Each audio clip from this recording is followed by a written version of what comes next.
حضرت بلال رضی اللہ عنہ کو گھسیٹتے رہے اور مکے کی گلیوں میں انہیں گھماتے رہے، یہاں تک کہ حضرت سمیہ رضی اللہ عنہا کو بے دردی کے ساتھ شہید کیا گیا۔ بڑے بڑے صحابہ کرام شہید ہوئے۔ حضرت بلال کی جب لنچنگ کی گئی انہوں نے کیا کیا؟ انہوں نے کہا السلام علیکم، میں عائشہ صدیقہ۔ آج میں بہت ہی زبردست بیان لے کے حاضر ہوئی ہوں۔ آپ سب نے تو بہت سارے بیانات سن رکھے ہیں، ہے نا؟ لیکن ایک بار مفتی شمائل ندوی صاحب کی زبان سے بھی سن لیجئے۔ یہ اتنے خوبصورت بیان کرتے ہیں، اتنے خوبصورت انداز سے بیان کرتے ہیں، اتنے زبردست بیان ہے کہ آپ اسے دل کے کانوں سے سنیے گا۔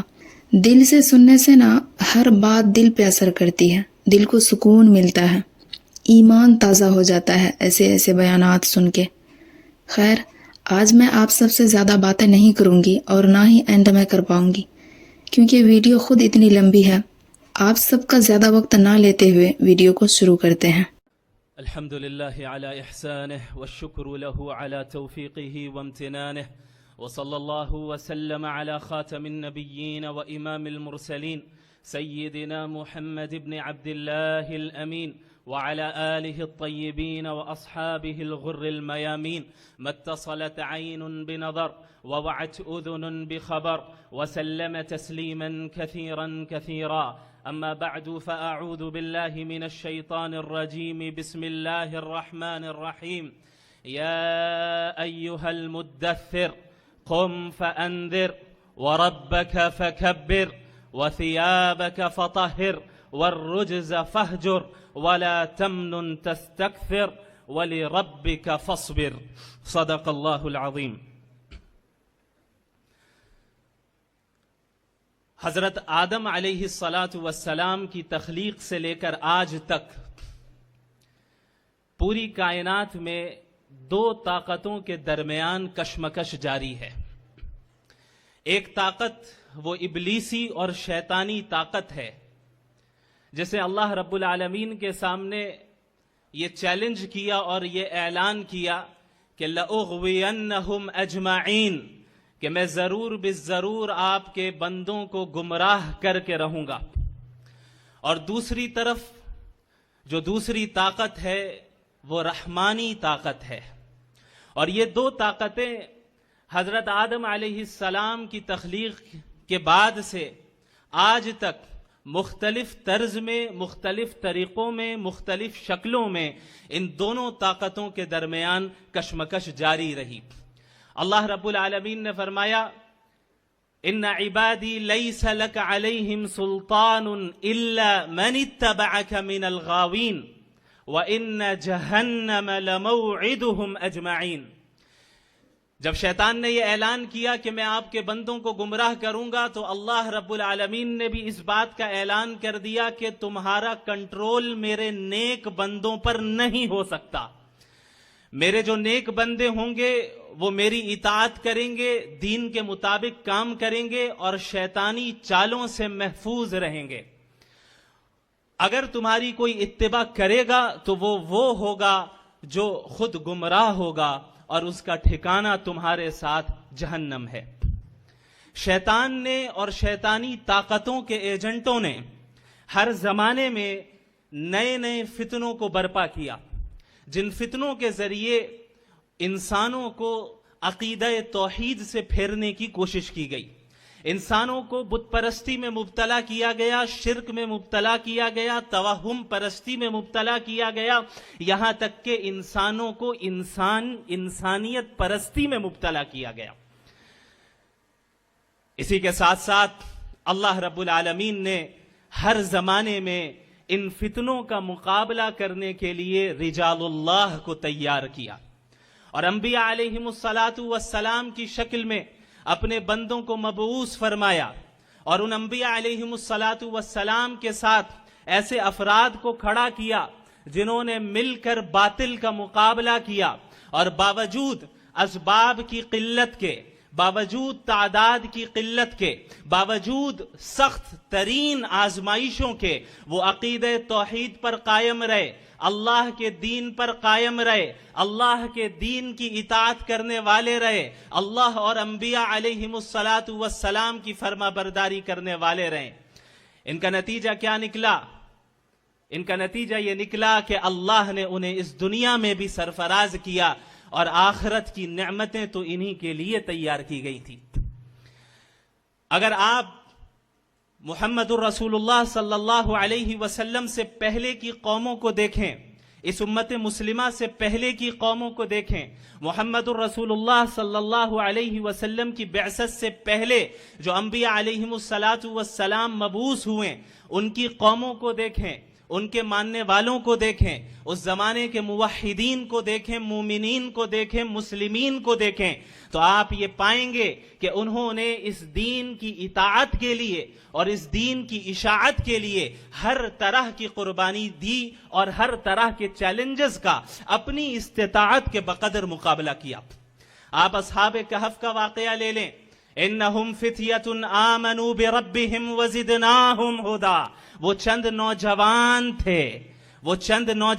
تھے، وہ سن رسیدہ افراد نہیں تھے۔ یہ نہیں کہا گیا انہم شیوخ آمنوا بربہم وزدناہم ہدی، یہ نہیں کہا گیا انہم رجال آمنوا بربہم وزدناہم ہدی، نہیں، بلکہ کہا انہم انہم فتیہ آمنوا بربہم وزدناہم ہدی، وہ چند نوجوان تھے۔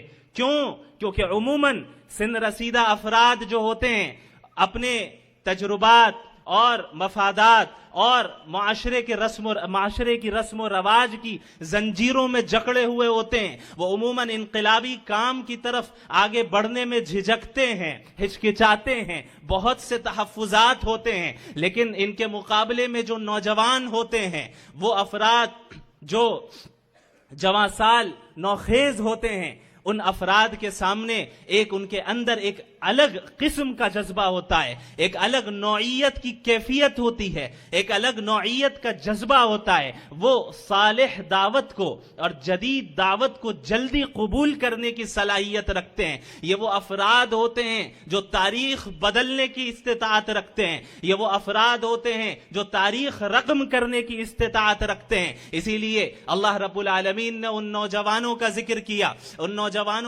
کیا اور انہیں قرآن کریم میں ذکر کر کے لافانی بنا دیا۔ اللہ نے فرمایا کہ انہم فتیۃ آمنوا بربہم وزدناہم ہدی۔ یاد کرو رومن امپائر کو، وہ طاقت، وہ امپائر، وہ حکومت، وہ سلطنت جسے خدائی کا دعویٰ تھا، جو یہ سمجھتی تھی کہ ہمارے سامنے کوئی نہیں ٹک سکتا، جو یہ سمجھتی تھی کہ ہم جو چاہیں گے وہ ہوگا اور ہم جو کرنا چاہیں گے وہ کر کے رہیں گے، ہم جس عقیدے کی ہم اشاعت کریں گے وہ عقیدہ شائع ہو کر رہے گا۔ اگر ہمارے عقیدے کے خلاف کوئی عقیدہ اٹھاتا ہے، ہمارے عقیدے کے خلاف ہماری سلطنت میں کوئی اور عقیدے کا ماننے والا ہوتا ہے، ہم اسے ختم کر دیں گے، ہم اسے برباد کر دیں گے، ہم اسے ہلاک کر دیں گے، ہم اسے موت کی سزا دیں گے۔ ان نوجوانوں کو بلایا گیا، ان کو دربار میں بلایا گیا اور ان سے کہا گیا کہ تم نے حضرت عیسیٰ کی دعوت کو قبول کیا، تم نے عقیدہ توحید کو اختیار کیا، جبکہ تم پر لازم ہے کہ تم ہمارے عقیدے پر قائم رہو۔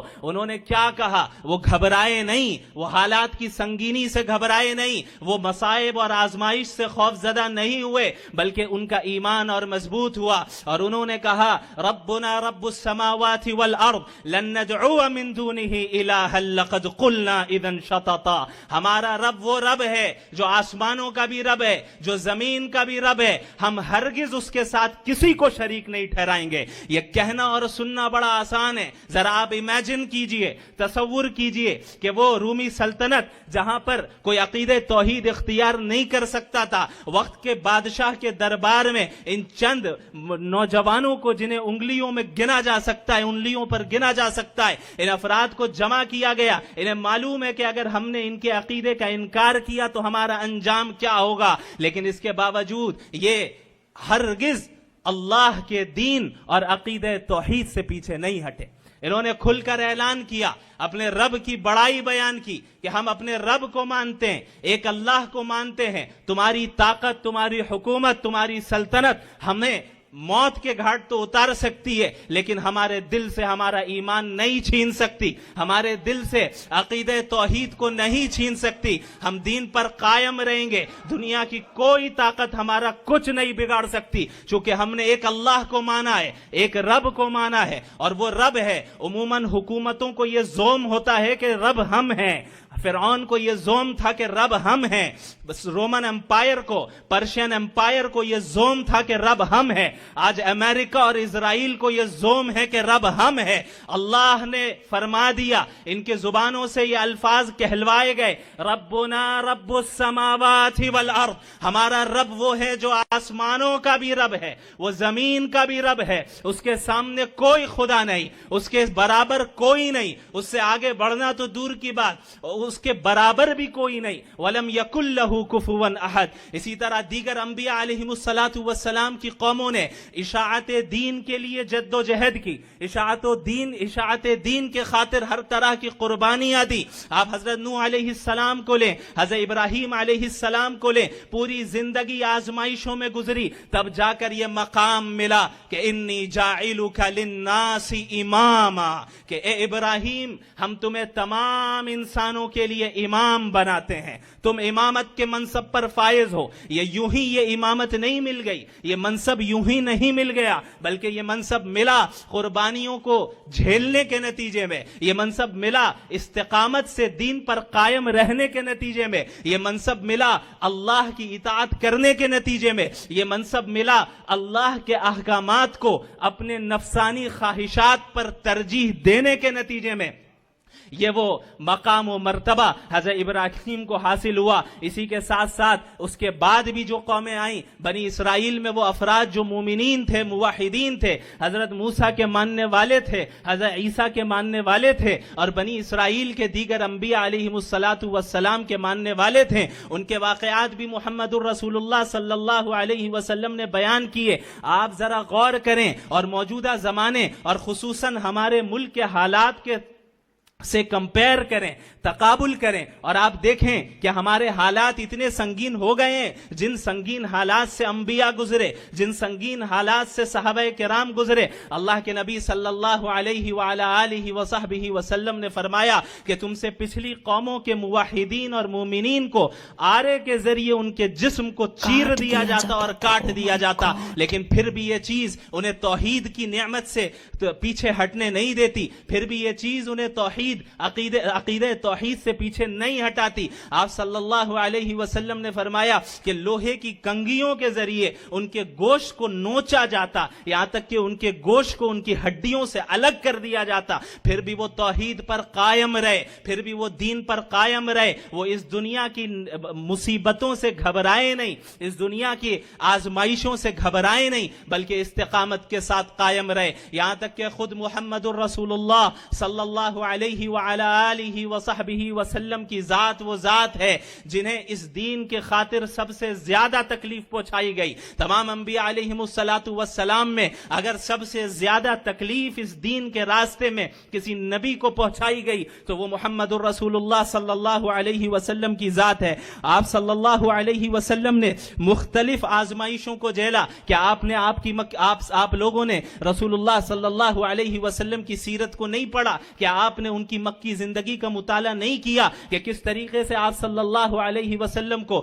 جسمانی تکلیف بھی پہنچائی گئی اور آپ صلی اللہ علیہ وسلم کو ذہنی تکلیف بھی پہنچائی گئی، اور ان تکلیفوں کو پہنچانے کا بنیادی مقصد یہ تھا کہ آپ شرک والے بن جائیں، آپ طاغوتی بن جائیں، آپ ایمان سے پھر جائیں، آپ عقیدہ توحید کی دعوت دینا چھوڑ دیں. آپ اس توحید کی دعوت نہ دیں جس توحید کی دعوت کو دے کر اگر لوگوں نے اس دعوت کو قبول کر لیا تو ہماری دکانیں بند ہو جائیں گی، ہماری حکومتیں خطرے میں پڑ جائیں گی. آپ ایسا نہ کریں، اگر آپ ایسا کریں گے تو ہم آپ کو جینے نہیں دیں گے. آپ صلی اللہ علیہ وسلم کو طرح طرح کی تکلیفیں پہنچائی گئی. ایک مرتبہ آپ صلی اللہ علیہ وسلم کعبہ کے سامنے نماز ادا کر رہے ہیں کہ بعض بدبخت مشرکین اٹھے اور اونٹ کی اوجھڑی کو لا کر آپ صلی اللہ علیہ وسلم کے اوپر ڈال دیا. آپ صلی اللہ علیہ وسلم اس کے بوجھ سے اٹھ نہیں پا رہے تھے. ایک مرتبہ آپ صلی اللہ علیہ وسلم حتیم میں نماز ادا کر رہے ہیں، آپ صلی اللہ علیہ وسلم کے گلے میں پھندا ڈالا گیا اور اسے کھینچا گیا، یہاں تک کہ آپ صلی اللہ علیہ وسلم کے گلے پر اس کا نشان پڑ گیا. اور آپ صلی اللہ علیہ وسلم نے اور صحابہ کرام کو اور آپ کے ماننے والوں کو اور آپ کے خاندان والوں کو طرح طرح کی اذیتیں پہنچائی گئی. 3 سال تک بائیکاٹ کیا گیا، 3 سال تک مقاطعہ کیا گیا. شیب ابی طالب میں صورتحال یہ ہو گئی کہ پتے کھانے پڑ رہے ہیں، صورتحال حال یہ ہو گئی ہے کہ بچے بلبلا رہے ہیں، رو رہے ہیں، کھانے کے لیے غذا موجود نہیں ہے، پینے کے لیے پانی موجود نہیں ہے۔ اس طرح کی صورتحال مسلمانوں کے ساتھ قائم کی گئی۔ اس طرح کی صورتحال کا سامنا خود اس نبی کو کرنا پڑا جس نبی کو اللہ رب العالمین کے نزدیک جو مقام انہیں حاصل ہے وہ ہم اچھے طریقے سے جانتے ہیں۔ اس کے علاوہ کس طریقے سے آپ صلی اللہ علیہ وسلم کو طائف کی وادیوں میں لہو لہان کیا گیا۔ آپ صلی اللہ علیہ وسلم اس امید کے ساتھ طائف گئے کہ اتنے سالوں سے میں مکہ المکرمہ میں دعوت دے رہا ہوں، اتنے سالوں سے میں توحید کی دعوت دے رہا ہوں، یہ لوگ نہیں مان رہے ہیں، میں تو ان کی خیر خواہی کر رہا ہوں، میں ان کی خیر خواہی کے خاطر انہیں دین کی دعوت دے رہا ہوں۔ میں دین کی دعوت اس لیے نہیں دے رہا کہ مجھے کوئی اجر ملے گا، دنیاوی اجر ملے گا، اس لیے نہیں دے رہا کہ مجھے کوئی دنیاوی مال ملے گا یا کوئی دنیاوی غرض ہے، بلکہ اس لیے دے رہا ہوں کہ یہ جہنم سے بچ جائیں، یہ جہنم کی آگ سے بچ جائیں۔ لیکن یہ ہماری دعوت قبول نہیں کر رہے ہیں، شاید طائف والے قبول کر لیں، شاید طائف والوں کے قبول کر لینے سے مسلمانوں کو تقویت مل جائے۔ وہ مسلمان جو مظلوم ہیں، جنہیں طرح طرح کی آزمائشوں کا مکہ المکرمہ کی سرزمین میں سامنا کرنا پڑ رہا ہے، شاید انہیں تقویت مل جائے، شاید وہ ظلم و زیادتی اب ختم ہو جائے۔ اس امید کے ساتھ اللہ کے نبی صلی اللہ علیہ وسلم نے طائف کا رخ کیا۔ لیکن طائف میں کیا حال ہوا؟ آپ صلی اللہ علیہ وسلم کو کس طرح لہو لہان کیا گیا، آپ صلی اللہ علیہ وسلم کو کس طرح تکلیف پہنچائی گئی، آپ صلی اللہ علیہ وسلم پر کس طرح پتھراؤ کیا گیا، یہاں تک کہ آپ صلی اللہ علیہ وسلم بار بار کھڑے ہوتے اور پھر گر جاتے، جب چلنے لگتے پیروں پر پتھراؤ کیا جاتا۔ آپ صلی اللہ علیہ وسلم ایک باغ میں پناہ لیتے ہیں، یہاں تک کہ اللہ رب العالمین حضرت جبریل علیہ السلام کو بھیجتا ہے اور کہتا ہے کہ یا رسول اللہ، آپ اگر اجازت دیں، آپ اگر کہیں تو طائف کی بستی کو دونوں پہاڑوں کے درمیان ہم کچل کر رکھ دیں۔ آپ غور کریں نبی رحمت کیا فرماتے ہیں۔ آپ صلی اللہ علیہ وسلم نے فرمایا کہ نہیں، مجھے امید ہے کہ ان کی نسل سے عقیدہ توحید کے علم بردار جو ہوں گے وہ پیدا ہوں گے، مجھے امید ہے کہ ان کی نسل میں ایسے افراد پیدا ہوں گے جو اس دین کی اطاعت کرنے والے ہوں گے۔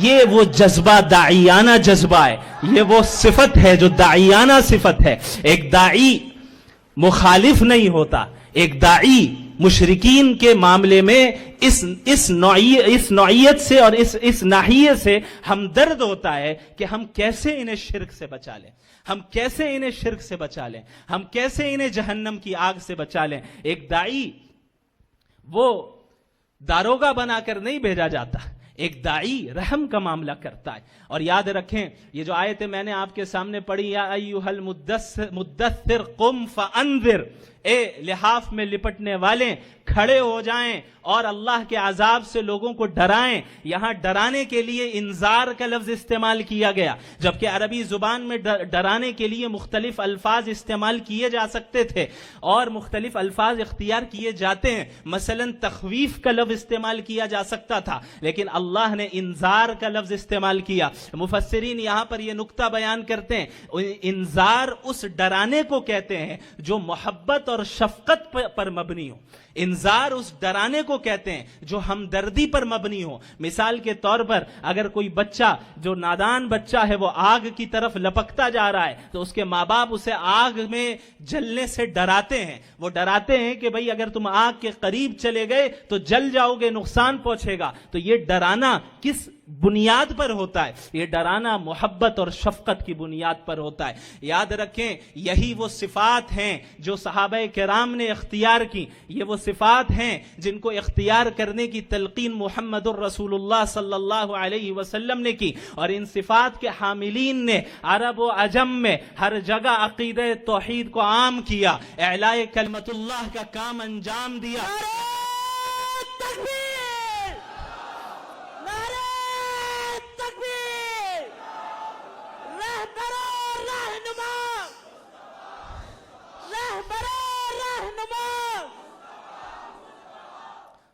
یہاں تک کہ خود اس ملک میں، جس ملک میں ہم اور آپ رہتے ہیں، یہاں پر اسلام اخلاق کے ذریعے پھیلا، یہاں پر اسلام اچھے اخلاق کے ذریعے اور اچھے معاملات کے ذریعے پھیلا، اچھے کردار کے ذریعے پھیلا۔ یہاں وہ افراد آئے جو ان صفات کے حاملین تھے، جن صفات کا ذکر قرآن کریم نے کیا، جن صفات کا ذکر محمد الرسول اللہ صلی اللہ علیہ وسلم نے کیا، جن صفات کو صحابہ کرام نے اختیار کیا۔ یہی وہ وجہ تھی جس کی بنیاد پر اللہ کے نبی صلی اللہ علیہ وسلم نے صحابہ کرام کا ایک ایسا گروہ تیار کیا اور ایک ایسا معاشرہ تیار کیا جو دین کے خاطر ہر قربانی کو دینے کے لیے تیار تھے۔ حضرت بلال رضی اللہ عنہ، ان کے ساتھ کیا معاملہ کیا گیا ہم اور آپ اچھے طریقے سے جانتے ہیں۔ کس طریقے سے چلچلاتی ہوئی دھوپ میں گرم ریت پر انہیں گھسیٹا گیا، ان پر کوڑے برسائے گئے، کس طریقے سے ان کے گلے میں رسی باندھ کر لڑکوں کے حوالے کر دی گئی،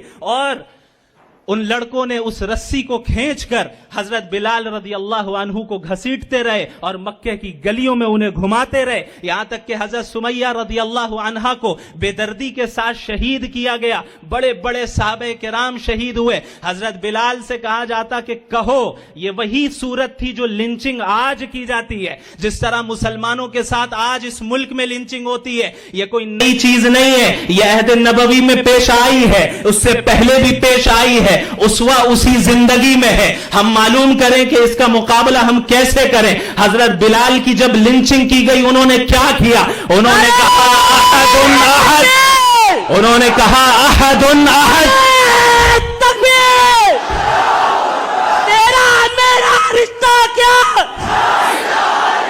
تیرا میرا رشتہ کیا، اس زندگی کی قیمت کیا، رہبر و رہنما، رہبر و رہنما۔ جس طرح آج مسلمانوں کو کہا جاتا ہے کہ کہو جے شری رام، اسی طریقے سے حضرت بلال کو کہا گیا کہ لات و عزا کی بڑائی بیان کرو، وہ عقیدہ توحید پر قائم رہے اور کہتے رہے اللہ اکبر اللہ اکبر، احد احد احد، ایک اللہ ایک اللہ ایک اللہ۔ ہم تمام معبودان باطلہ کا انکار کرتے۔ رہبر و رہنما، تیرا میرا رشتہ کیا، کفر کی مصیبت کیا، ہم سب کی ہے شریعت کیا، کائنات کا مذہب کیا، اس دل کی حسرت کیا، تیری میری نسبت کیا۔ فمن يكفر بالطاغوت ويؤمن بالله فقد استمسك بالعروة الوثقى لا انفصام لها والله سميع عليم۔ اللہ نے یہ اعلان کر دیا محمد الرسول اللہ صلی اللہ علیہ وسلم کے ذریعے، صحابہ کرام کے دل و دماغ میں یہ بات راسخ ہو گئی کہ ہم طاغوت کے کافر ہیں اور ہم ایک اللہ کے مومن ہیں، ہم دین اسلام کے ماننے والے ہیں اور ہر طاغوت کا انکار کرتے ہیں، ہر طاغوتی نظام کا انکار کرتے ہیں، ہم اس نظام کے قائل ہیں جو محمد الرسول اللہ صلی اللہ علیہ وسلم نے پیش کیا ہے۔ اللہ کے نبی صلی اللہ علیہ وسلم پر یہ آیت نازل ہوئی اور یہ ذمہ داری تمام امت مسلمہ کو دی گئی کہ کنتم خیر امت نخرجت للناس تأمرون بالمعروف وتنہون عن المنکر وتؤمنون باللہ، کہ تم وہ قوم ہو، وہ امت ہو جو سب سے بہترین امت ہو، سب سے اعلیٰ و افضل امت ہو۔ کیوں ہو؟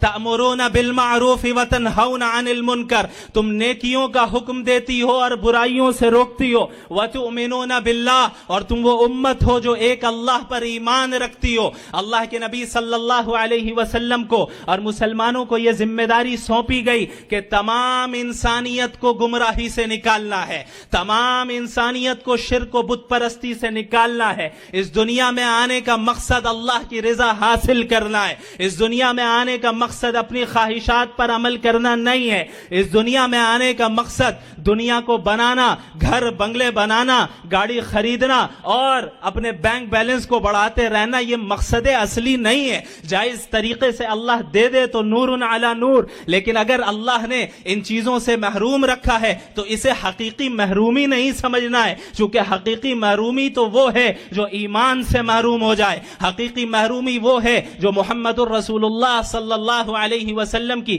تعلیمات پر عمل کرنے سے محروم ہو جائے. لہٰذا یہ ذمہ داری اس امت مسلمہ کو سونپی گئی کہ تمام انسانیت تک توحید کا پیغام پہنچاؤ. آپ مجھے خود بتائیں کہ مکہ المکرمہ کے حالات زیادہ سنگین تھے یا آج ہندوستان کے حالات زیادہ سنگین ہیں؟ مکہ المکرمہ کے وہ حالات جہاں چھپ چھپ کر دار ارقم میں جانا پڑتا, وہاں جا کر چھپ کر نمازیں پڑھنی پڑتی, وہاں جا کر چھپ کر قرآنی آیتوں کا مذاکرہ کرنا پڑتا, وہ حالات زیادہ سنگین تھے یا یہ حالات زیادہ سنگین ہیں؟ ظاہر سی بات ہے کہ اگر آپ نے سیرت کا بغور مطالعہ کیا ہے تو آپ اس بات کو جانیں گے اور تسلیم کریں گے کہ مکی دور کے حالات موجودہ ہندوستان کے موجودہ حالات سے زیادہ سنگین تھے. شاید اس کا کوئی تقابل ہی نہیں ہے, لیکن اس کے باوجود محمد الرسول اللہ صلی اللہ علیہ وسلم اور صحابہ کرام نے عقیدہ توحید کی اشاعت اور دین کی دعوت و تبلیغ کا کام کبھی نہیں چھوڑا.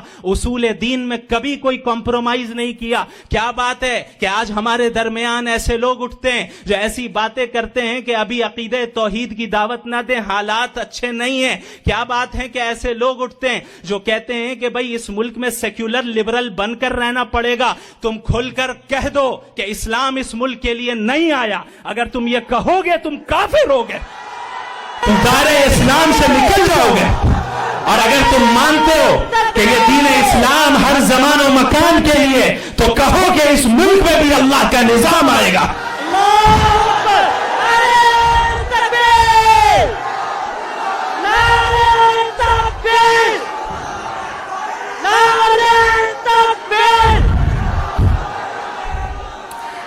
یہ ظاہر سی بات ہے کہ جب ہم حق کی دعوت دیں گے تو آزمائشیں آئیں گی.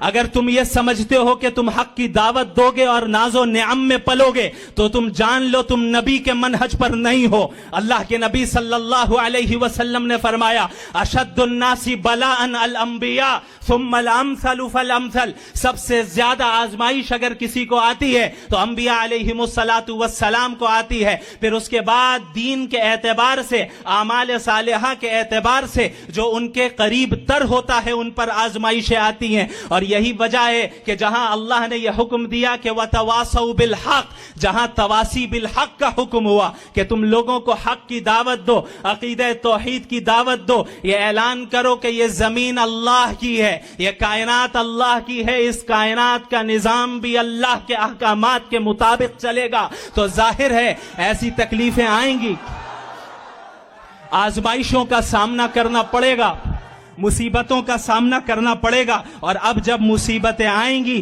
تو اب یہ وہ وقت ہے جہاں قربانیاں دینی ہوں گی. اسی لیے اللہ نے فرمایا وَتَوَاصَوْا بِالصَّبْرِ, اب تواسی بالصبر کا کام کرو, اب لوگوں کو صبر کی تلقین کرو. یا ایھا الذین آمنوا اصبروا وصابروا ورابطوا واتقوا اللہ لعلکم تفلحون. اے وہ لوگ جو ایمان لے آئے, خود بھی صبر کرو, صبر کی فضا عام کرو اور اپنے حدود پر قائم رہو, اپنے حدود پر محاذ پر ڈٹے رہو تاکہ تم کامیاب ہو سکو. مجھے ایسا محسوس ہوتا ہے کہ وہ صدا جو آپ نے احد پہاڑ کے دامن میں جب جبل رمات پر تیر اندازوں کو کھڑا کیا اور جو یہ صدا لگائی اور یہ حکم دیا لا تبرحوا اماکنکم, اپنی جگہوں سے نہ ہلنا, ڈٹے رہنا, خدا کی قسم رسول اللہ کی یہ صدا آج بھی گونجتی ہے.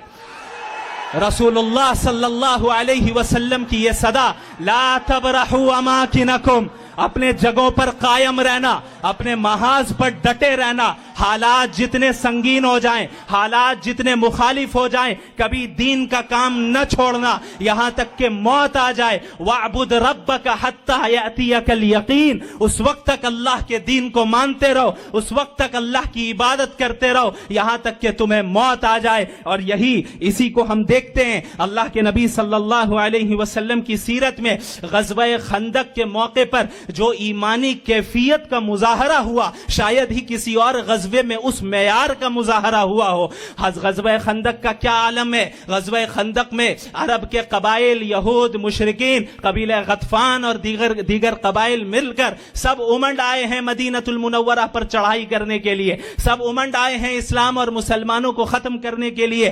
اسباب کے تحت ایسا معلوم ہو رہا تھا کہ اب چند گھنٹے باقی ہیں اور اسلام کو ختم کر دیا جائے گا، مسلمان ختم ہو جائیں گے. بعض صحابہ کرام کی یہ صورتحال تھی جس کا ذکر اللہ نے قرآن کریم میں کیا. وَبَلَغَتِ الْقُلُوبُ الْحَنَاجِرَ وَتَظُنُّونَ بِاللَّهِ الظُّنُونَ هُنَالِكَ ابْتُلِيَ الْمُؤْمِنُونَ وَزُلْزِلُوا زِلْزَالًا شَدِيدًا کہ خوف کے مارے کلیجے منہ کو آ گئے تھے اور ایسا محسوس ہو رہا تھا کہ اب سب ختم ہو جائے گا. یہ وہ وقت تھا جہاں مومنین کی سخت آزمائش ہوئی. یہ وہ وقت تھا جہاں مومنین کو ہلا کر رکھ دیا گیا. کیا اس موقع پر صحابہ نے اور رسول اللہ نے یہ کہا کہ حکمت اور مصلحت کا تقاضا یہ ہے کہ اصول دین میں مداہنت کی جائے، حکمت اور مصلحت کا تقاضا یہ ہے کہ ابھی سمجھوتا کر لیا جائے؟ نہیں. محمد الرسول اللہ صلی اللہ علیہ وسلم اس سخت ترین حالات میں بھی کیا فرما رہے ہیں؟ خدا کی قسم شام فتح ہوگا، خدا کی قسم فارس فتح ہوگا.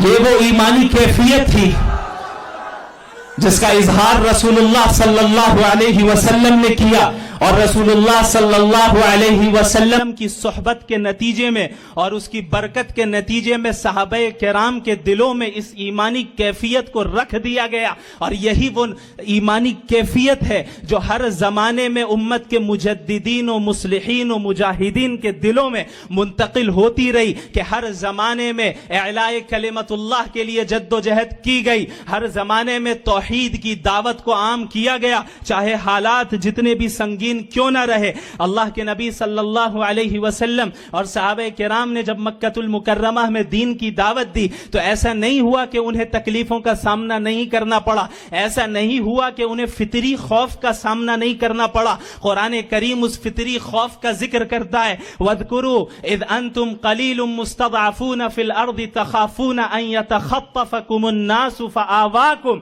وَأَيَّدَكُمْ بِنَصْرِهِ. یاد کرو اس وقت کو کہ جب تم مکہ المکرمہ کی سرزمین میں بہت تھوڑے تھے، تمہاری تعداد بہت کم تھی اور تم ڈرتے تھے کہ تمہیں مشرکین اچک نہ لے جائے، اچھال کر لے نہ جائے، پکڑ کر لے نہ جائے. لیکن اللہ کی نصرت اور اللہ کی تائید تمہارے ساتھ رہی، اللہ کی تائید رہی، جس کا نتیجہ یہ نکلا اللہ نے تمہیں پناہ دی، جس کا نتیجہ یہ نکلا کہ اللہ نے تمہیں فتح اور بلندی اس دنیا میں بھی عطا کی. یاد رکھیں، اگر ہم چاہتے ہیں کہ ہمارے موجودہ حالات صحیح ہو جائیں تو حالات کا حل کسی سیاسی پارٹی کے پاس نہیں ہے.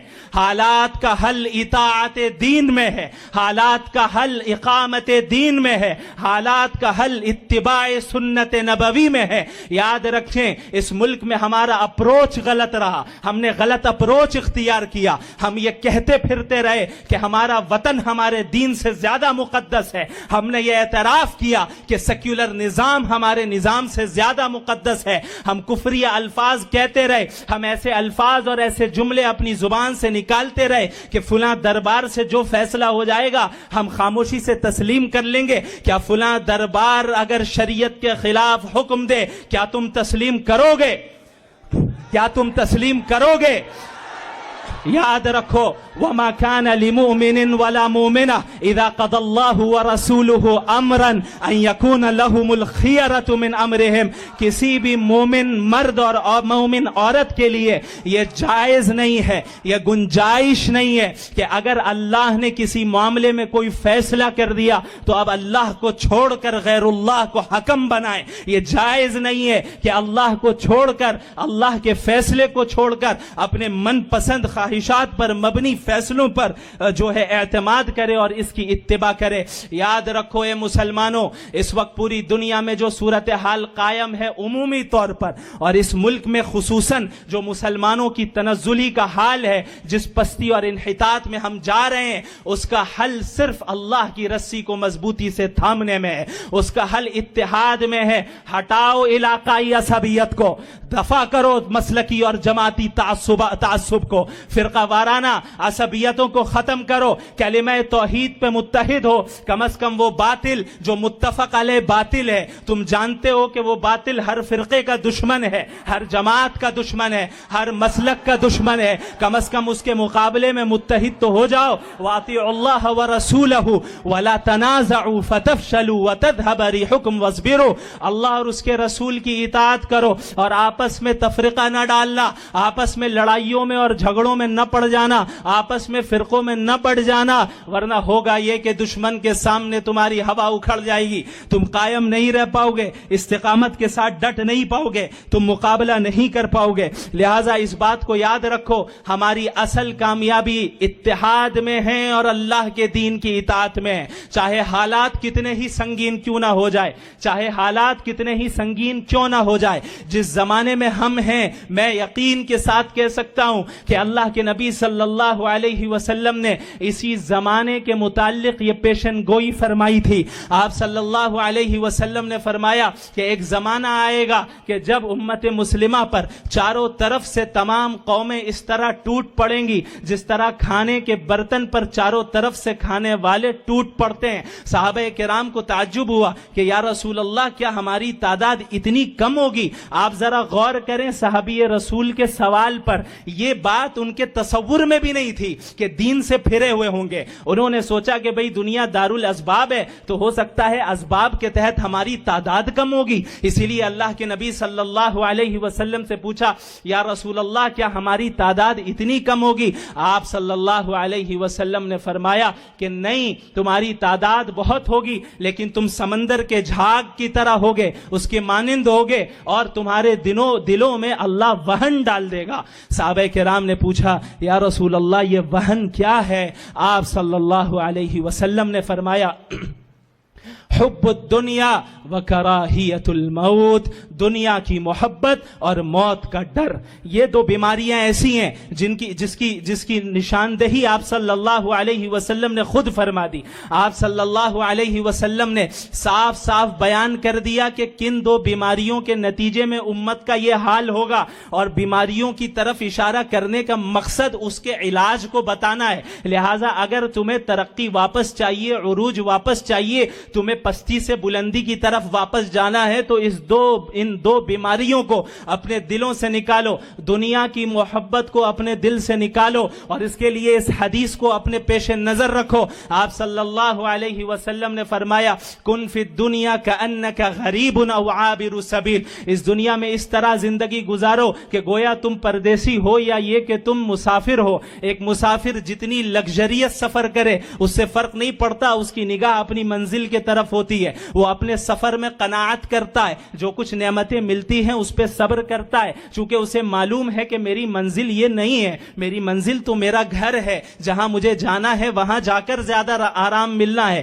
وہاں جا کر اصل آسائش اور آرائش ہمیں ملے گی، وہاں جا کر مجھے نعمتیں ملیں گی۔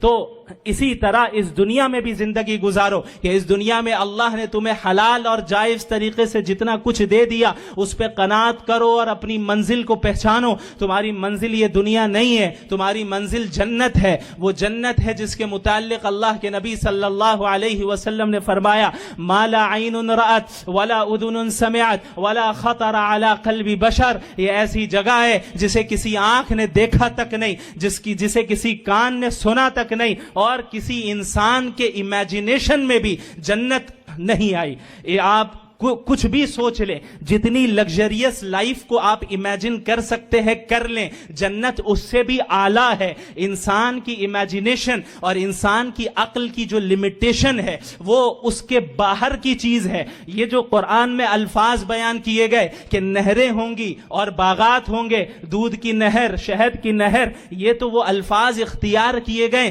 تاکہ ہماری عقل سے جنت کے معنی کو قریب تر کیا جا سکے, جس حد تک سمجھ سکتے ہیں سمجھا دیا جا سکے. ورنہ حقیقتاً وہ چیز تو ایسی چیز ہے کہ ایک انسان جب وہ سامنے سے دیکھے گا اور اسے پائے گا تبھی اس کی حقیقت سے وہ صحیح معنی میں واقف ہوگا. اور اس لیے اس چیز کو یاد رکھو کہ اس دنیا کی محبت کو اپنے دل میں نہ بسانا. آج ہم نے دنیا کی محبت کو اپنے دل میں بسایا ہے, ہم نے اللہ کی محبت پر دنیا کی محبت کو غالب کیا ہے, جس کا نتیجہ لازمی طور پہ وہ دوسری بیماری کا پیدا ہونا ہے جس کا ذکر اللہ کے نبی صلی اللہ علیہ وسلم نے فرمایا کہ کراہیت الموت, موت کا ڈر. موت کا ڈر اپنے دلوں سے نکالنا یہ مسلمانوں کی ذمہ داری ہے. یاد رکھو موت و حیات کا مالک اللہ ہے. اللہ جسے چاہے گا موت دے گا, جسے چاہے گا اسے زندہ رکھے گا.